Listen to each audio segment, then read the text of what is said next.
우리는 만나면 힘이 납니다. 할렐루야. 힘이 불쑥불쑥 나는 줄 믿습니다. 우리 다시 한번 인사할 때 이렇게 인사하겠습니다. 당신에게 좋은 일이 일어납니다. 좋은 일이 일어나는 줄 믿습니다. 할렐루야. 우리 가슴에 손을 얹고 따라하겠습니다. 성령 충만할 때 나는 가장 행복합니다. 성령 충만할 때 나는 가장 행복합니다. 오늘 이 예배 시간이 우리의 삶 가운데 가장 행복한 시간인 줄 믿습니다.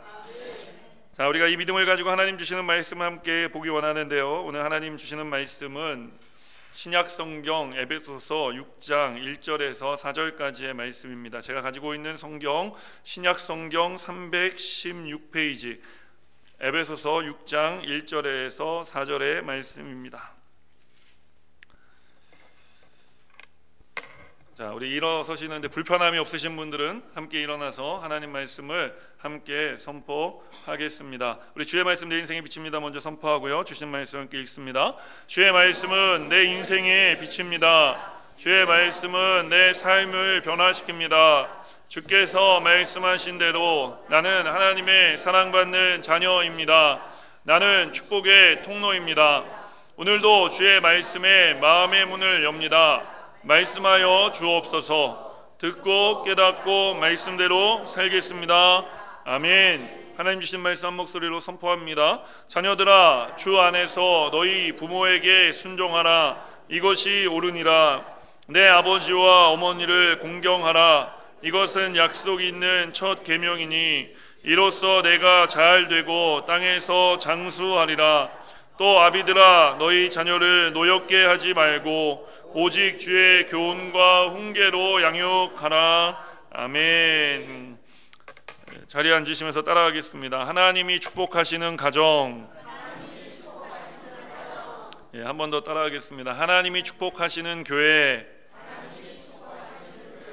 저는 오늘 하나님이 축복하시는 가정과 교회에 대해서 말씀의 은혜를 나누기 원합니다.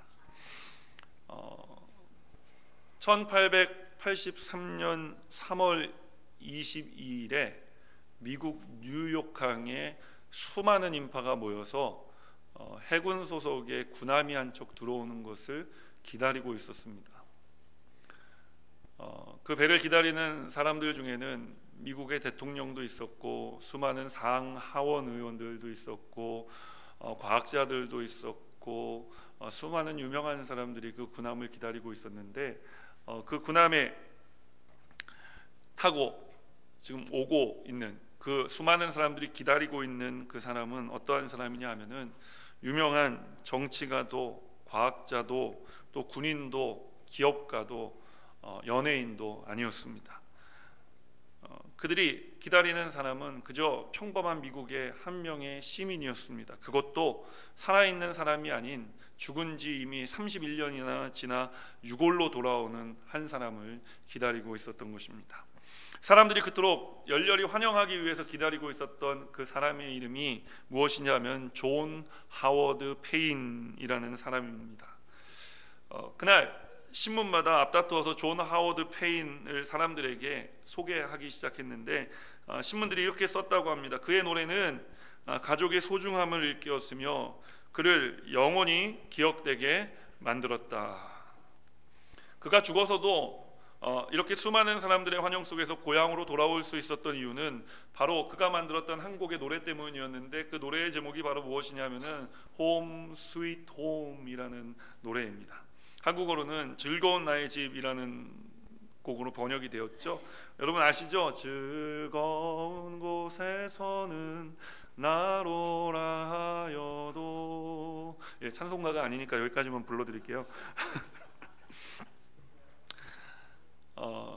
이 곡은 1823년에 지어진 곡인데, 이 곡이 유명하게 된 이유는 남북전쟁 때 모든 군인들이 집을 그리워하는 마음으로 함께, 한국으로 치면은 떼창이라고 그러죠, 함께 불렀던 노래이기 때문에 유명해졌고, 또 특별히 당시의 대통령이었던 링컨 부부가 굉장히 사랑하고 좋아하던 곡이었기 때문에 유명세를 탔다고 합니다.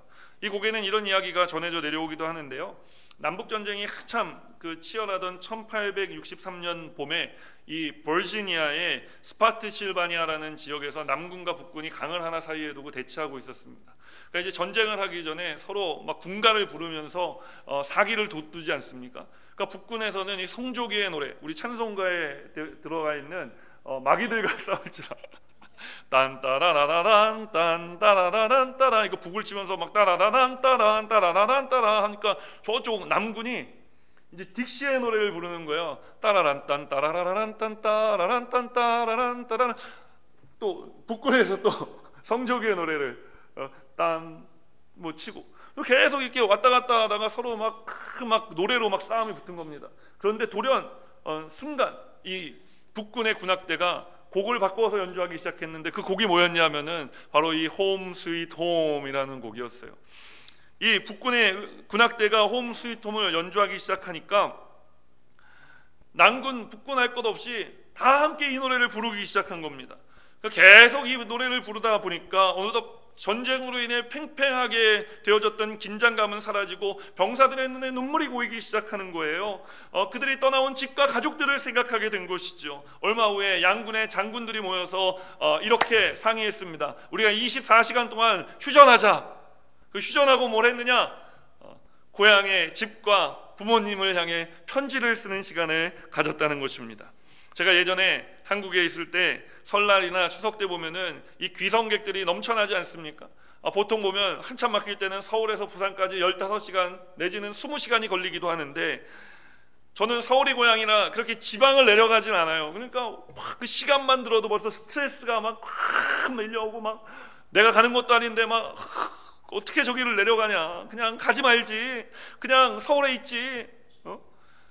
그랬는데 TV를 보다 보면은요, 그 고향집에 내려가는 사람들 인터뷰하지 않습니까? 저는 한 번도 그들이 짜증나 죽겠습니다. 거기를 어떻게 15시간을 운전하고 내려가야 될지 모르겠습니다. 내려가는 것도 걱정이지만 올라오는 것은 더 큰 걱정입니다. 이렇게 얘기하는 사람을 한 명도 본 적이 없습니다. 한 명도 얼굴을 찡그리는 사람이 없는 거예요.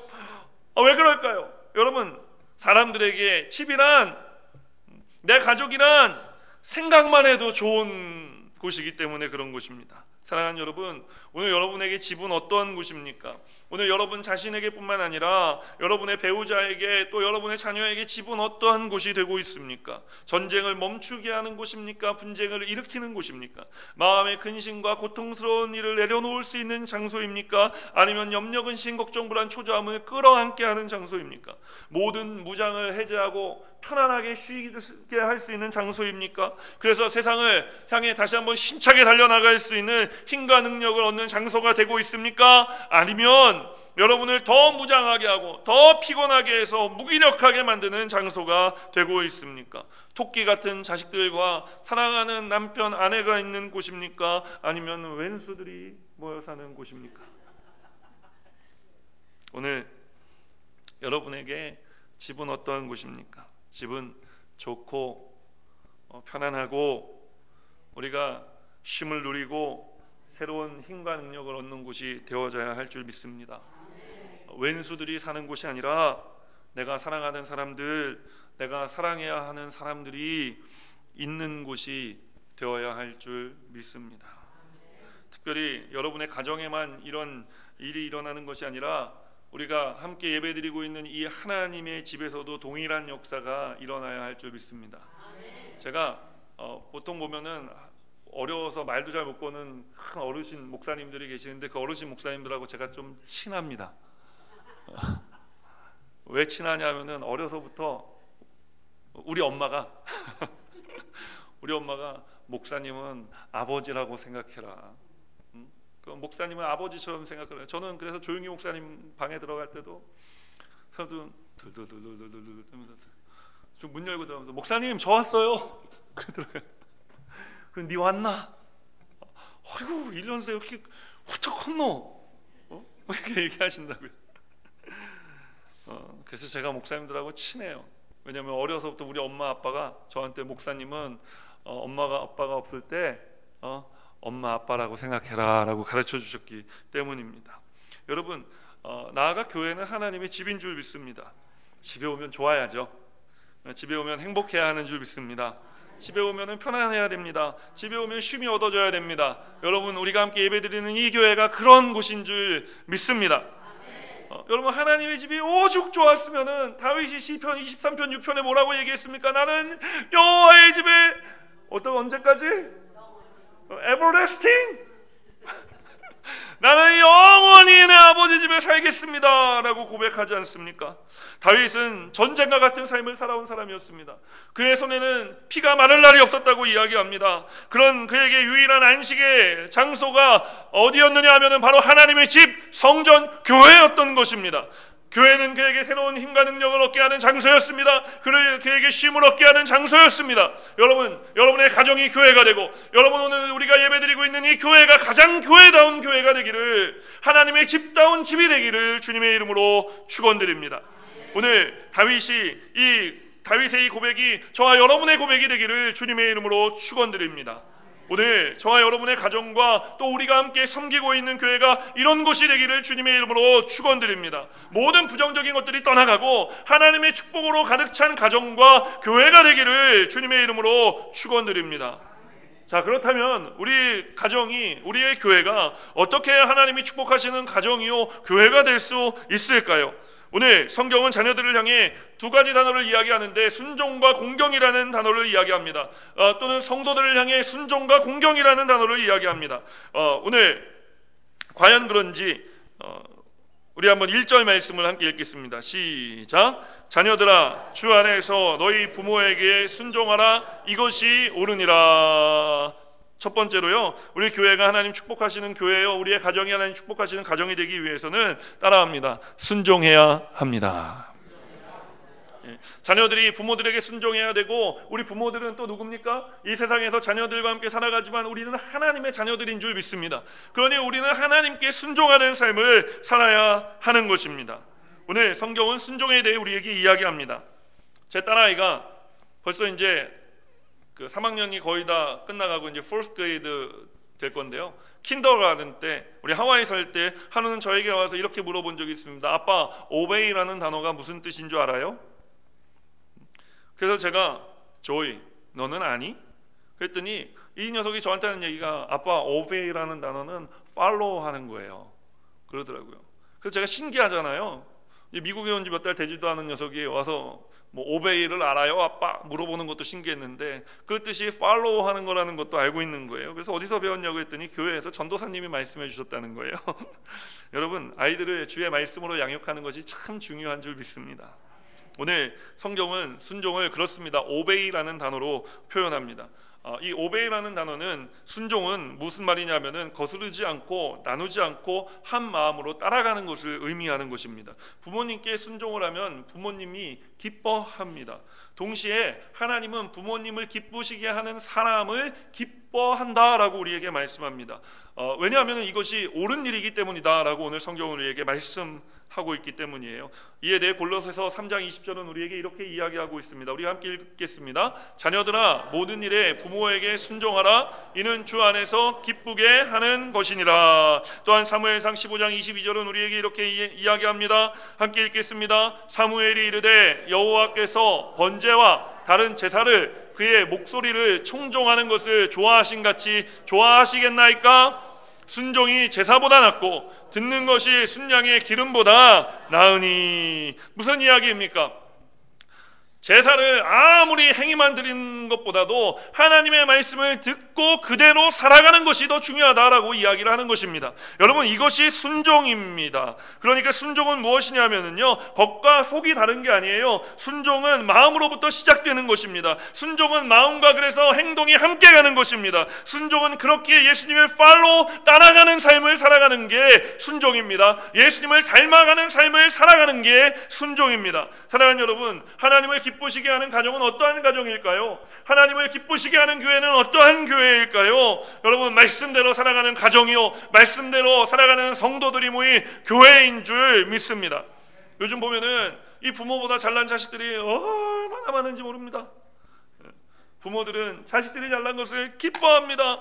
그런데 오늘날 이놈의 자식들이 자신들이 잘나서 여기까지 온 줄 알고 엄마가 기저귀 갈아주고 아빠가 무등 태워주고 안아주고 손잡아주고 끌어줘서 여기까지 온 것을 잃어버립니다.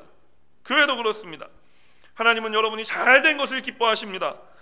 오늘날 그런데 어떤 성도들은 하나님의 은혜를 잊고 내가 잘나서 여기까지 온 줄 알고 착각하는 삶을 살아가는 사람이 있는 것을 가끔 봅니다. 성경에 사울이 그런 사람이었습니다. 그를 왕으로 세워준 하나님의 은혜를 잊고 그가 나중에 시간이 갈수록 자기가 잘난 줄 알았습니다. 그런 사울을 보면서 하나님께서 뭐라고 말씀하셨습니까? 후회하셨다라고 이야기했습니다. 이 후회하셨다는 말은 하나님이 정말 후회한 게 아니라 하나님이 가슴 아파하셨다라고 이야기를 하고 있는 것입니다. 사랑하는 여러분, 오늘 말씀을 기억하십시오. 오늘 우리의 가정이 또 우리의 교회가 하나님께서 축복하시고 나아가 그 하나님이 주시는 축복을 누리는 곳이 되기 위해서 하나님 오늘 우리에게 주시는 말씀은 무엇입니까? 너희 부모에게 순종하라는 말입니다. 하나님의 말씀에 순종하는 삶을 살아가라는 말입니다. 자식 잘못되라고 말하는 부모가 어디 있겠습니까? 성도 잘못되라고 말하는 목회자가 어디 있겠습니까? 하나님이 자기 아들을 십자가에 몸짓고 피 흘려 죽기까지 사랑하여 주심으로 말미암아 우리를 위해 내주시고 우리를 자녀 삼아 주신 그 하나님이 우리를 잘못되라고 하는 이야기 하실 리가 없지 않습니까? 그런데 때로는 그것이 우리가 받아들이기가 참 어려울 때가 있습니다. 여러분, 그럴 때 우리에게 필요한 것이 무엇이냐? 순종입니다. 그러면 반드시 우리의 가정을, 우리의 교회를 하나님께서 기뻐하시는 가정이요 교회로 만들어 주시고 하나님의 축복을 받고 그 축복을 누리는 가정과 교회가 되게 하여 주실 줄 믿습니다. 우리가 말씀 속으로 한 걸음 더 들어가서 어떻게 해야 우리의 가정이 하나님 축복하시는 가정이 또 우리의 교회가 하나님 축복하시는 교회가 될 수 있을까요? 두 번째로 따라하겠습니다. 공경해야 합니다. 과연 그런지 오늘 2절 말씀을 우리가 함께 읽겠습니다. 내 아버지와 어머니를 공경하라. 이것은 약속이 있는 첫 계명이니. 공경이라는 말 우리가 참 많이 들어봤는데 이 말이 가진 데피니션 의미는 무엇이냐? 단순히 그 부모님을 위하는 것이 아닙니다. 공경이란 단순히 목회자를 위하는 것을 말하는 것이 아닙니다. 공경이라는 말의 이 히브리 원어적인 의미는 뭐냐면요, 무겁게 여긴다라는 말이에요. 정말 무게를 무겁게 여기는 게 아니라 중요하게 여긴다라는 말입니다. 영어 성경은 그래서 이 공경이란 단어를 honor라는 단어로 번역하죠. 명예롭게 여긴다는 말입니다. 부모님의 말씀을 중요하게 여기고 부모님의 말씀을 명예롭게 여기고 부모님의 말씀을 지킬 만한 말씀으로 받는다는 말입니다. 제가 한 번은 일본에 자녀 성공 세미나를 위해 갔을 때의 일입니다. 제가 시카고 와서는 이제 많이 절제하고 시카고 와서 한 군데도 안 갔잖아요, 그죠? 제가 집회를 인도하러는 안 갔잖아요. 근데 제가 알고 보면 나름 유명한 사람입니다. 이 부분은 편집할 거기 때문에 말씀드리는 거예요. 저를 찾는 곳이 많습니다, 지금도. 그래서 멜번에서도 언제 올 거냐고, 한 번 더 하자고, 뭐 밴쿠버, 토론토 뭐 지금 계속 연락이 오는데 제가 일단 우리 교회가 부흥되는 게 더 중요하기 때문에 남의 새끼 밥 먹이는 것보다 우리 자녀들 밥 먹이는 게 더 좋지 않습니까? 근데 계속 연락이 와서 지금 어떻게 해야 될지 굉장히 고민하고 있습니다. 무슨 얘기를 하다 여기까지 왔죠? 제가 한 번은 일본에 자녀 성공 세미나를 주여 용서해 주십시오. 이 교만함을 한 번은 이 일본의 자녀 성공 세미나를 인도하러 갔는데요, 한 아이가 밤에 저를 찾아왔어요. 그러면서 저를 찾아와서 울부짖으면서 이야기하는 겁니다. 목사님, 나는 우리 엄마를 순종하지 못하겠습니다. 목사님, 나는 우리 엄마를 공경하지 못하겠습니다. 저는 우리 엄마가 부끄럽습니다. 저는 저런 엄마라면 그냥 없었으면 더 좋겠어요. 그 아이의 이야기를 들어보니까 이 아이의 부모가 이혼을 하고 이 아이가 엄마를 따라 일본으로 건너온 겁니다. 그리고 이 아이의 엄마는 먹고 살기 위해서 이제 그냥 사람들이 좀 가지 않는, 우리들이 좀 대충 짐작할 수 있을 만한 그런 곳에서 일을 하기 시작했습니다. 어머니로서 어린 자녀와 함께 낯선 땅에서 살아남기 위해서 어쩔 수 없는 선택을 한 것이었어요. 그러나 예수를 믿고 교회 나오면서 이제는 그 일을 그만두고 생활적으로는 말할 수 없이 힘들어졌지만 믿음을 가지고 살아가려고 애쓰는 중이었습니다. 그러나 딸아이는 지금 그렇게 노력하고 애쓰는 엄마의 모습보다는 이전에 살아오면서 그 엄마의 직업 때문에 친구들에게 놀림을 당했던 것이 더 큰 상처로 남았던 모양입니다. 그렇게 이 아이의 이야기를 한참 들어주고 있는데 아이의 어머니가 찾아왔습니다. 그리고 흐느껴서 저에게 이야기합니다. 목사님, 제가 죄인입니다. 제가 저 아이에게 부끄러운 어미입니다. 그래서 제가 그 얘기를 들으면서 둘을 부둥켜 안고 저도 엉엉 울었습니다. 물론 그 척박하고 낯선 땅에서 예수님을 먼저 만났으면 얼마나 더 좋았겠습니까마는, 그러나 누가 감히 어머니를 욕할 수 있겠습니까? 어떤 자녀들은 저를 찾아와 분노를 감추지 못하며 이렇게 외칩니다. 부모가 부모다워야 공경할 것 아닙니까? 부모가 부모처럼 행동해야 순종할 것 아닙니까, 목사님? 가끔 다른 교회 다니시는 분들이 저에게 상담 전화를 할 때가 있습니다. 부모라는 단어가 목사로 바뀌었다는 것 빼고는 앞의 내용과 똑같습니다. 굳이 차마 제 입으로는 말하고 싶지가 않습니다. 그렇다면 여러분, 우리는 오늘 성경을 다시 읽어야 됩니다.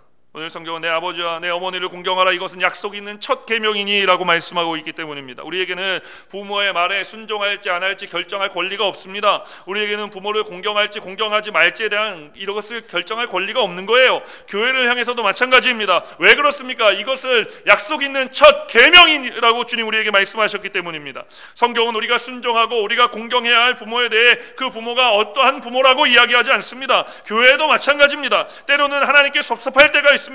내 마음을 알아주지 못하는 목회자에게 섭섭할 때가 있습니다. 그러나 이런 부모, 저런 목회자, 이런 하나님, 저런 하나님이라고 성경은 이야기하지 않습니다. 성경은 우리의 판단을 용납하지 않는 것입니다.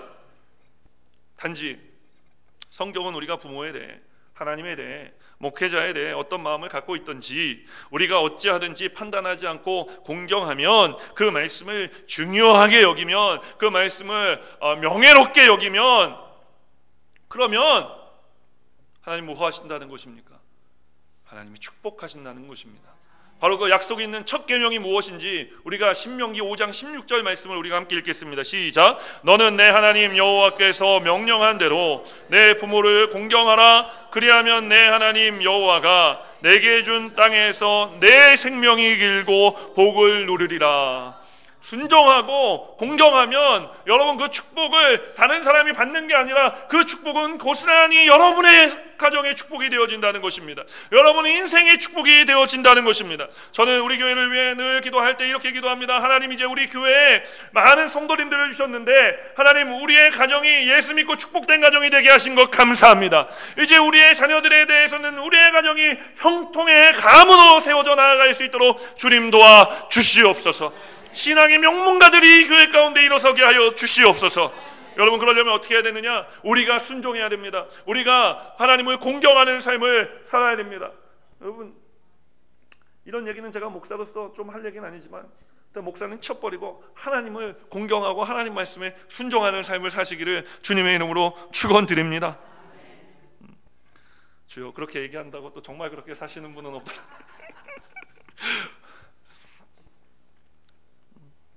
여러분, 오늘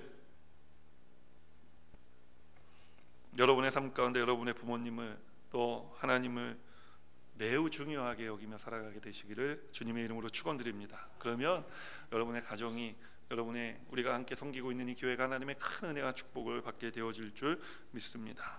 마지막 세 번째로 따라하겠습니다. 주의 말씀으로 양육해야 합니다. 과연 그런지 4절 말씀 함께 읽겠습니다. 또 아비들아, 4절 말씀이요. 또 아비들아, 너희 자녀를 노엽게 하지 말고 오직 주의 교훈과 훈계로 양육하라. 아마 1번, 2번 들으시면서 마음에 조금 분기가 일어나는 분들이 계실지도 모릅니다. 왜 나한테만 그래? 이게 자녀들이 부모들에 대해 가지고 있는 이 분노의 마음입니다.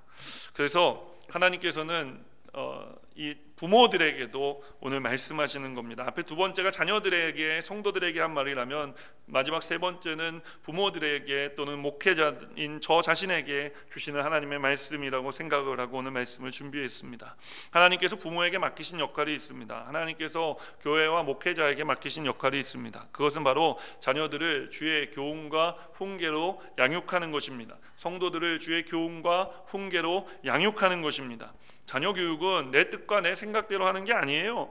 자녀 교육은 옆집 아저씨 아줌마의 경험담을 듣고 하는 게 아닙니다. 제가 아주 오래전에 청소년 사역을 할 때 청소년 사역자들끼리 유행어처럼 돌았던 말이 있는데, 그게 뭐냐면은 아이들이 세상에 태어나서 가장 먼저 만나는 거짓 선지자가 누군지 아냐? 누굽니까? 엄마입니다. 그 애가 뱃속에 있을 때는 주여, 내가 이 아이를 주의 말씀대로 양육하고 훈육하겠습니다. 주여, 건강하게 낫게만 하여 주시옵소서. 애가 태어나면 이제 애가 울고 막 뭐 낮밤이 뒤바뀌고 하니까 교회 신앙생활에 소홀히 되고, 가서 애를 끌어안고 교회 가서 목사님 말씀을 듣고 하나님 주시는 그 은혜 가운데 아이를 키워야 되는데 막 피곤하고 그러니까 뭐 교회 한두 번 안 가게 되다가 그냥 교회는 안 가도 애 포대기에 업고 애가 안 자니까 이렇게 뒤에다가 업고 이제 동네 나가다 보니까 동네 이제 애 먼저 키운 아줌마들 얘기 듣고 이제 애를 키우는 거예요. 하나님의 말씀은 온데간데 없어지는 사람들이 많아요. 낳기 전에는 그렇게 주의 말씀과 뭐 양육한다 그러다가 낳고 나니까 동네 아줌마들 경험담으로 애를 키우고 있는 거예요.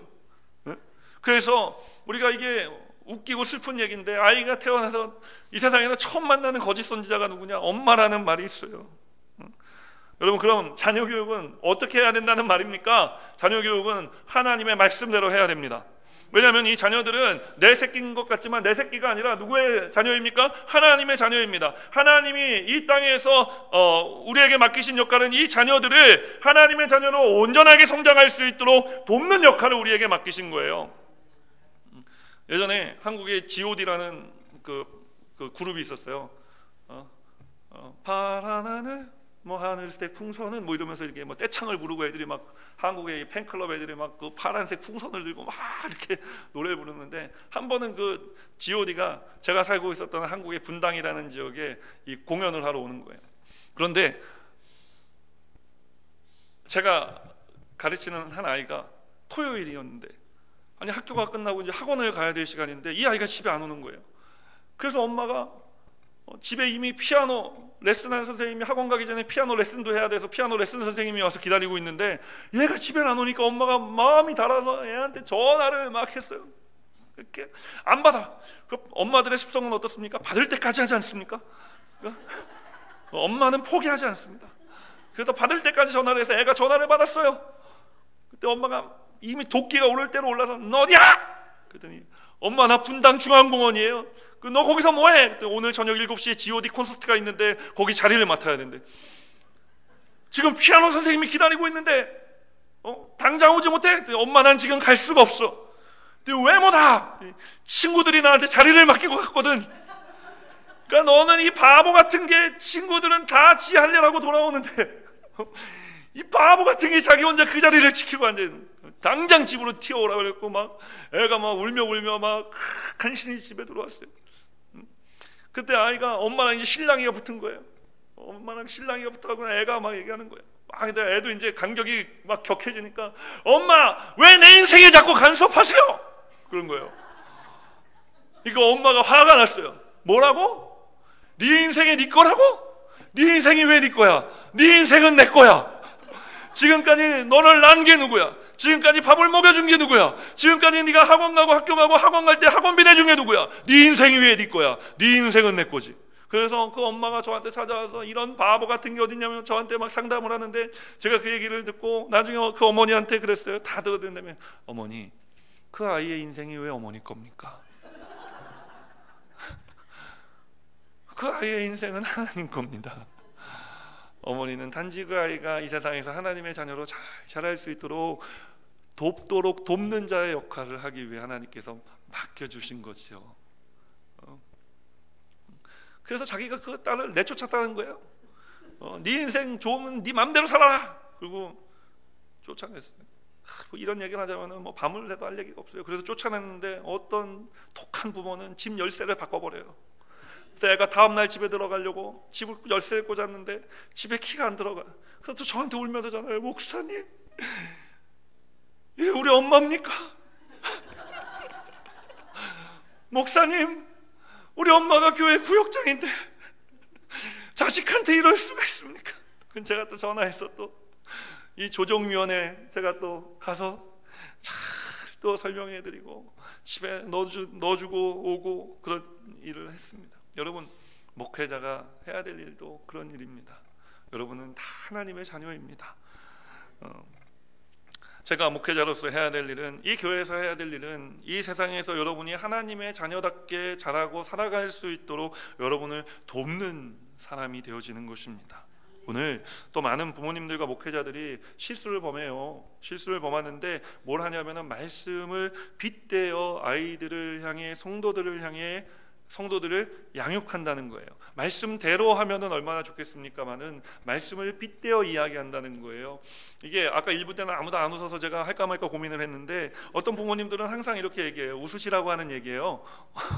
어떤 부모님들이 자녀들을 향해 항상 이렇게 얘기죠. 항상 공부해라, 쉬지 말고 공부해라, 범사에 공부해라. 웃어주셔서 감사해요. 저도 부모니까. 오늘 많은 교회 다니는 부모님들이 또 목회자들이 말씀을 가지고 하나님의 권위를 세워드리는 것이 아니라 내 권위를 세우는 것을 봅니다. 봐봐, 성경에 봐봐, 오늘 봐봐, 오늘 3절 말씀까지 봐봐, 아빠 말에, 엄마 말에, 목회자들은 또 내 말에 순종하라고, 공경하라고 말씀하시지 않았어? 라고 이야기합니다. 그러면 성도님들과 우리 또 자녀들은 약자이기 때문에 그 앞에서는 뭐라고 이야기하지 못하지만 속으로는 이런 얘기를 하죠. 왜 우리 엄마 아빠는, 왜 우리 목사님은 4절을 읽지 않지? 이게 빗댄 거예요. 제가 3절까지만 하고 오늘 설교를 끝쳤으면은 빗대어 설교하고 끝난 걸 수도 있습니다. 그러나 오늘 4절은 뭐라고 이야기하고 있습니까? 또 아비들아, 너희 자녀를 노엽게 하지 말고. 노엽게 하지 말라는데 왜 나를 노엽게 하는 거야? 목사님의 그 말씀이 나를 노엽게 한다고요. 말씀을 빗대어서 나를 이렇게 좌지우지하려고 하는 그것들이 나를 노엽게 한단 말입니다. 우리 엄마 아빠가 말씀대로 나를 가르치지 않고 말씀을 나한테 유리하게 바꿔서 이야기하는 그것 때문에 내가 노엽다고요. 말씀대로만 살아주세요. 이게 오늘 자녀들과 성도들의 외침이 아닙니까? 사랑하는 여러분, 우리 순복음 주간교회 모든 성도님들의 삶에, 또 여러분의 가정에 하나님의 축복이 넘치도록 임하길 원합니다. 그러려면 어떻게 해야 되느냐? 우리가 말씀을 빗대어서가 아니라 말씀대로 가르치고 또 가르침을 받는 삶을 살아야 하는 줄 믿습니다. 우리 부모님들 이야기를 들어보면, 목사님 제가 몰라서 그렇게 못하는 게 아닙니다. 저도 목사지만 제가 몰라서 그게 안 되는 게 아닙니다. 저도 안 될 때가 많습니다. 제가 아까 그 찬양할 때 제가 눈물을 흘렸던 이유가 있어요. 그거는 뭐 깊이 말씀드리지는 않습니다. 그래서 저도 순간 울컥 회개의 기도가 나올 때가 있는 거예요. 하나님 용서해 주십시오. 그럴 때 잘 안 될 때, 그렇지 내가 뭐 할 수 있는 게 그냥 이거지 뭐 어떡하겠어 라고 포기하지 마시고, 여러분 사도 바울이 이 말씀을 줄 때에 모든 일은 하나님 안에서 되어진다라는 전제하에 이야기를 한 겁니다. 주님 안에 있으면은요, 주님의 사랑이 배어 나오게 되어 있습니다. 우리가 주님 안에 있으면 주님의 은혜가 부어져 내 삶을 통해 흘러나오게 되어 있습니다. 주님 안에는 주님이 부어주시는 성령의 능력 베푸심이 있는 줄 믿습니다. 우리가 그것에 더 푹 젖을 때까지 우리가 더 애쓰고 더 노력해야 됩니다. 어떤 부모가 자식을 대충 키우고 싶겠습니까? 부모로서 시행착오를 일으킬 수도 있습니다. 목회자로서도 시행착오를 일으킬 때가 있습니다. 그럴 때 그 실수에 낙심하지 마시라는 말입니다. 그 실수에 그만 내 자녀를 잡았던 손을 놓아버리지 마시라는 말입니다. 우리가 주님 안으로 그 자녀들과 함께 들어와서 하나님의 은혜를 더 누리는 일에 여러분들이 애를 써주시기를 주님의 이름으로 축원드립니다. 오늘 특별히 우리 교회에 제가 오늘 페어런치 데이라고 썼어요. 주보에는 사실은 이제 머더스 데이인데 뭐 보니까 파더스 데이는 없어 미국에. 아니 있죠. 있는데 안 해. 교회들이 다 머더스데이 예배만 드리고 파더스데이 예배 잘 안 드리더라고요. 근데 더더군다나 우리 교회는 다음 주에 이제 야외 예배 가요. 그리고 우리 파더스데이 예배 못 드려 우리는. 그래서 오늘 페어런치 데이. 그러나 사실은 머더스데이니까 세상에 우리 모든 교회 어머니들을 축복합니다. 우리 교회 모든 아버지들을 축복합니다. 그리고 주님의 자녀된 저와 여러분 우리 모두를 예수 이름으로 축복합니다. 지금까지 여러분 모진 이민 생활하면서 눈물 날 일 얼마나 많이 있으셨습니까? 그럼에도 불구하고 하나님의 자녀된 삶을 지켜주셔서 감사하고 또 여러분 가정을 눈물 흘리면서도 지금까지 일궈오시고 갖고 오셔서 감사합니다. 여러분 자녀들을 지켜주셔서 감사합니다. 또 우리 교회 기도의 어머니들이 되신 권사님들께 또한 감사합니다. 우리의 가정이, 우리의 교회가 여러분으로 인해서 축복된 장소가 되어진 줄 믿습니다. 말씀을 맺으려고 해요. 영국 문화협회 이 브리티시 카운슬이라는 곳에서 몇 해 전에 102개의 비영어권 국가의 사람들에게 이런 질문을 한 적이 있다고 해요. 세상에서 가장 아름다운 영어 단어가 무엇입니까? 그 중에 1위가 뭔지 아셔요? 네? 어떻게 아세요? 그치, 머더스데이니까 모르겠지. 제가 괜한 질문을 드렸네요. 우리 몇 해 전에 우리 곁을 떠났던 우리 황수관 박사님께서 한 방송 프로그램에 나와서 하셨던 강연이 있어요. 한 5분 정도 되는데 우리가 이것을 듣고 우리가 함께 기도하는 시간을 갖겠습니다. 오늘 제목을 이렇게 정해봤습니다. 이 세상에서 가장 아름다운 영어 단어는 무엇입니까? Beautiful. 혹시 아십니까? No. 제가 말씀드릴게요. 가장 아름다운 영어 단어가 마더, 어머니입니다. 이것이 이 세상 가장 아름다운 영어 단어로 앙케이트 조사가 됐습니다. 두 번째 가장 아름다운 영어 단어가 father 같으면 얼마나 좋겠습니까? father 아니고 patient, 열정, 정열입니다. 열정, 정열. 세 번째 가장 아름다운 영어 단어가 father 같으면 얼마나 좋겠습니까? smile. 네 번째 가장 아름다운 영어 단어가 father 같으면 얼마나 좋겠습니까? 야, 아빠는 이거 아까 말한 love, 사랑입니다. 또 안 나와. 아빠는 언제 나오는 여러분 놀라지 마십시오. 5번에도 아버지가 없었습니다. 10번째도 father가 없었습니다. 더 놀라지 마십시오. 70번에 가도 father가 없었습니다. 그래 때려치워버렸습니다. 우리 아버지들은 충격인데. 죽읍시다. 조형기 죽읍시다. 충격이네. 고수님들 죽읍시다. 여자 빼고는. 여러분요, 저는 1945년 해방둥입니다. 우리 누나 둘하고 저하고 일본에서 태어났습니다. 일본 어디서 태어났냐면 여러분 히로시마 아시죠? 원자 폭탄들 히로시마. 태어났는데 미국 폭격이 와서 폭탄을 내려버려. 아침 식사하다가 아버님이 놀라서 숟가락을 놓고 탁 튀었습니다. 튀면서 돌아보면서 어머님 보고 빨리 따라오라고. 그때 그 당시에 저는 어머니 배 속에 있었습니다. 9개월 때 있었습니다. 큰 누나 4살, 둘째는 2살인데 돌아보는 순간 깜짝 놀랐습니다. 우리 어머님이 큰 무거움을 이끌고 우리 누나들을 들쳐온 거예요. 아버님 튀어 달아나고 있고 혼자 튀어 달아나고 돌아보는 순간 아버님이 전쟁터에 처자식을 버리는 에베린 실전쟁, 전쟁터에 자식을 버리는 의미는 없구나. 앞으로 폭격이 떨어지면 다시는 안 달아나야지. 그런데 그 다짐도 멀리 가지 않았습니다. 제가 한국에 와서 내가 45살에 6.25가 터졌습니다. 우리 어머님이 이렇게 짐을 이고 바로 뒤에 5살 제가 걸어갔습니다. 그 뒤에 둘째 누나, 마지막에 큰 누나도 짐을 이렇게 지고 가는데 수류탄이 날아왔습니다. 콱 날아오니까 아버님이 지게를 지고 이쪽에 수로에 처박혀 없습니다. 탁 처박혀서 탁 보니까 처자식이 안 보이거든. 이거 어떻게 됐나? 올라가니까 세상에 우리 어머님이 뭐 다 버려버리고 우리 자식 새끼 새를 품에 안고 이쪽에 쓰러지는 거예요. 아버님은 혼자 이쪽에 처박혀. 뭐야, 수류탄이 그쪽으로. 위급한 상황이 벌어지면 엄마는 자기 몸은 보이지 않습니다. 옛날에 제 돌때쯤 되어서는 홍역이 아주 심했습니다. 저도 병에 걸려서 죽게 되었습니다. 거의 완전히 죽었습니다. 우리 아버님은 찌개를 쥐고 삽을 가지고 저를 산에 파묻기 위해서 마루에 앉아 있었습니다. 우리 아버님은 밤새 끝을 품에 안고 있었습니다.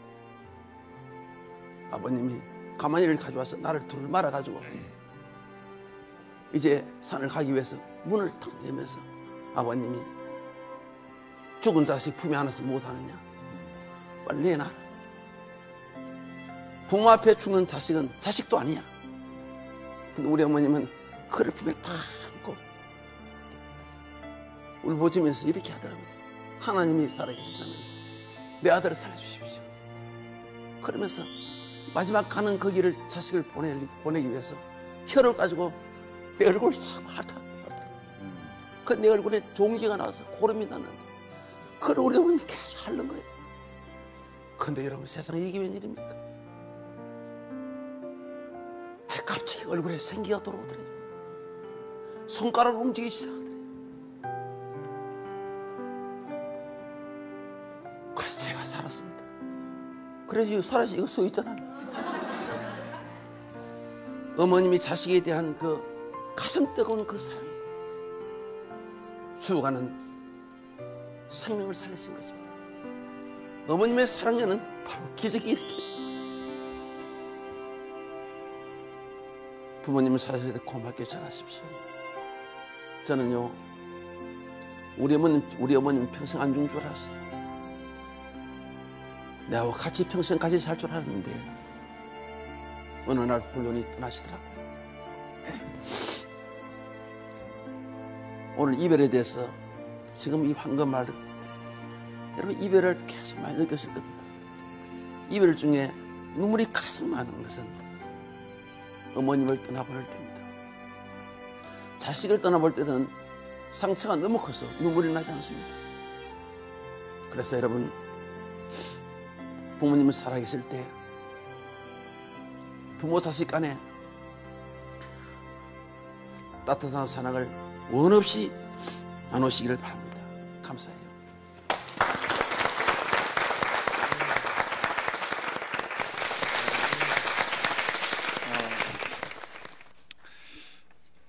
부모님이 살아계실 때 잘 해야 된다, 그리고 이야기를 하시는데, 저도 그랬습니다. 저도 우리 어머니가 그렇게 빨리 돌아가실 줄은 몰랐어요. 제 얘기를 드릴 수는 없지만, 그래서 저도 여러분들에게 드리고 싶은 말씀이 있습니다. 여러분, 부모님이 살아계시면 부모님한테 잘하십시오. 이 후회는 아무리 빨리 해도 늦더라고요. 그리고 참 다행스럽고 감사한 것은 우리 하나님이 우리 아버지가 되시는데, 우리 하나님 아버지는 돌아가시지 않습니다. 평생 하나님께 잘해야 됩니다. 그분이 우리를 이곳에 있게 하셨고, 이 모진 이민 생활 가운데 우리를 견디게 하셨고, 우리를 살아오게 하셨습니다. 그 하나님이 우리의 백그라운드가 되어 주셨기 때문에 우리가 오늘도 주님의 집에 올 수 있었고 예배할 수 있지 않습니까? 오늘 이 은혜를 우리가 생각하고, 또 우리 육신의 부모님들, 살아계신 분들은 더 잘해 주시고, 우리가 또 이미 돌아가신 우리 육신의 부모님들, 돌아가신 분들은 또 그 부모님이 나에게 베풀어 주셨던 그 사랑을 우리가 한번 다시 한번 되새기는 귀한 시간을 가졌으면 좋겠습니다. 그래서 우리가 오늘 그 사랑을 생각하면서, 우리가 하나님 사랑을 바라보면서 우리가 함께 오늘 이 시간 고개 숙여서 우리 하나님께 함께 통성으로 잠시 오늘 말씀을 생각하고 기도하고, 그리고 우리가 함께도 주님 앞으로 나아가기 원합니다. 기도하겠습니다. 하나님 감사합니다. 늘 이 아침에 저희들을 주님 전에 불러주시고 하나님 말씀을 듣게 하셨습니다. 주님, 우리가 하나님의 자녀들로서 하나님 주님께 순종하고 하나님께 하나님의 말씀을 우리가 중요하게 여기며 살아왔는지 하나님 때로는 참 부끄러울 때가 많이 있습니다. 또 아버지 하나님 또 목사로 목회자로 아버님 맡겨주신 교회의 성도들을 하나님 말씀대로 가르쳐 왔는지 하나님 되돌아보면 부끄러운 것 투성이입니다. 하나님 그러나 오늘 주님 은혜가 있어서 주님 안에 있기에 주님 우리가 또 함께 하나님의 말씀을 나눌 수 있었습니다. 주님 오늘 이 시간에 간구하고 기도할 때에 우리 세상의 모든 부모님들 아버지 하나님 복 내려주시고 지금까지 하나님의 자녀들을 위해서 애쓰고 헌신하며 눈물 뿌린 그 헌신의 생활 가운데 하나님 함께하여 주심으로 말미암아 아버지 하나님의 크신 은혜와 사랑과 능력의 역사가 우리의 모든 부모님들의 삶 가운데 있게 하여 주시옵소서.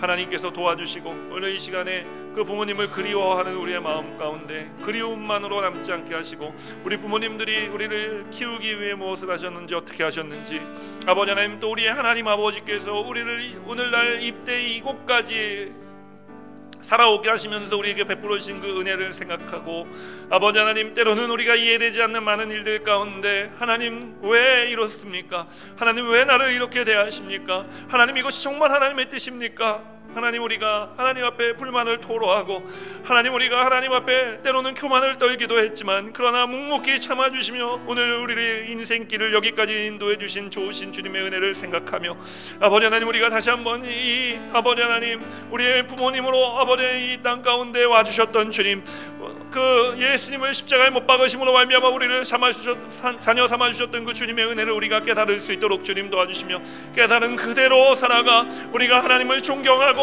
하나님을 사랑하고 우리의 삶을 아버지 하나님 주께 내어드리는 아버지 귀한 삶을 살아갈 수 있도록 주님 복 내려 주시옵소서. 주님이 우리와 함께 하심을 감사드리며 예수 그리스도 이름으로 기도합니다. 아멘.